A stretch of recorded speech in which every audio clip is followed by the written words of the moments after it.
Just before we get into this video, guys, if you want to follow me on social media, on Twitter and Instagram, the links are here. And if you also want to support me on Patreon as well and help out my channel, that would be absolutely awesome as well. But let's get on with the video. Hey guys, it is Wingy here and welcome to a brand new video. So about 6 or 7 months ago on my channel, I started a series that was British comedy shows that you need to see. And I thought, may as well carry that on. So like always with this series, I only mention like 3 at a time. So if I've missed any off, then either I don't watch them or I don't like them, I've already mentioned them, or they'll be mentioned in an upcoming part of this series. But these are just 3 comedy shows that if you aren't watching or that you haven't seen before, maybe go check them out. Because obviously humour, like everything, is subjective, so some people might not like them. But hey, worth a go. So first off, I want to start off with a series on ITV2 or 3, I think, known as Plebs. Now, if you've ever seen The In-Betweeners before, it's kind of like that. In terms of that style of humour, the show thematically is actually quite different. Instead of it being set around a few high school kids and whatever they get up to, it's set way in the past. There's like coliseums and gladiator matches, but it focuses around 3 different people. Basically just a group of friends, and one of them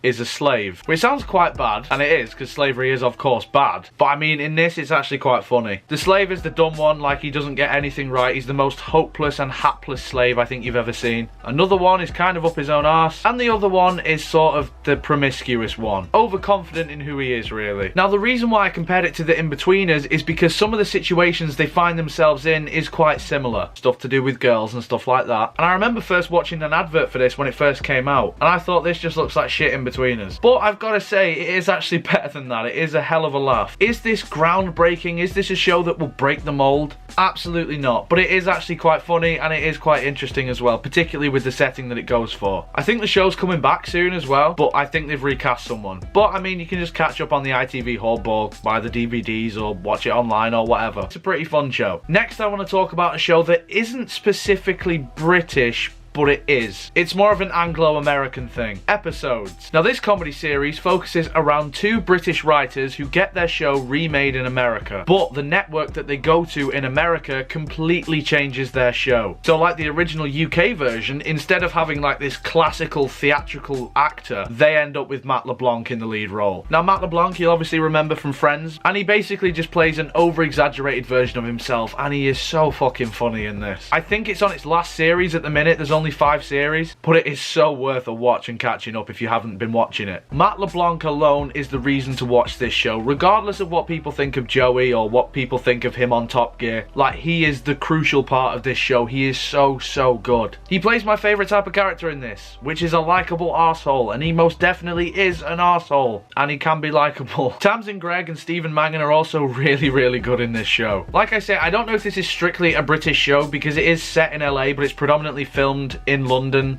with a majority English cast. I don't really know where the line is here, but just seeing this pure Britishness with the 2 main writer characters in an LA setting is so interesting to watch. I guess because I'm someone in particular who does like to compare British and American societies. We think they're quite similar because we like a lot of the same things, whether it be certain types of foods, whether it's music, whether it's movies, TV shows, but this show highlights the differences, and I think that's actually quite funny. Plus I think one of the people who created Friends also created this show, and I won't spoil who in case you haven't seen it for you Friends fans out there, but 2 of the people who have been in Friends make cameos in this, and it's quite interesting. And then for the 3rd and final show, I think this is arguably the most underrated British comedy series that is currently not going out. So this show focuses on Lee, as played by the comedian Lee Mack. He's basically living in a flat with his landlady. Well, actually, not at first. The first series I'd say skip because there's this other American woman in it and she's just not that good. When Lucy turns up, that's when stuff is good. Anyway, so Lee is living in this flat with his landlady Lucy. It's so fast-paced and quick-witted. Like, the jokes sort of just come at you, and they are so sarcastic and so witty. Lee Mack's timing is impeccable. If you're someone who's familiar with the works of Morecambe and Wise, then you will pretty much know how Lee Mack works. The situations in certain episodes, sometimes it's a very small-scale thing. For example, like a kid's birthday party getting out of hand. Other times it goes pretty over the top, like maybe a plane is being hijacked. And with within all this ridiculousness, it's still quite grounded at the same time. I think what I love about this show especially is the fact that it's not afraid to change. Now, for those of you who haven't seen the show, I'm not going to ruin what happens because it is kind of a major spoiler. But as the show goes along, things evolve, characters come and go, and at one point, the whole dynamic of the actual show itself shifts completely. Now, some people might think that that's a bad thing, but actually it just keeps the show fresh. Watching how these characters grow over the 9 series I think we're on now is super enjoyable to watch. In the earlier seasons as well, we get Tim Vine, who is absolutely hilarious and has great chemistry with Lee Mack. Like I say, I would skip the first series because it's not that enjoyable, but after like series 2 onwards, when Lucy arrives, it's so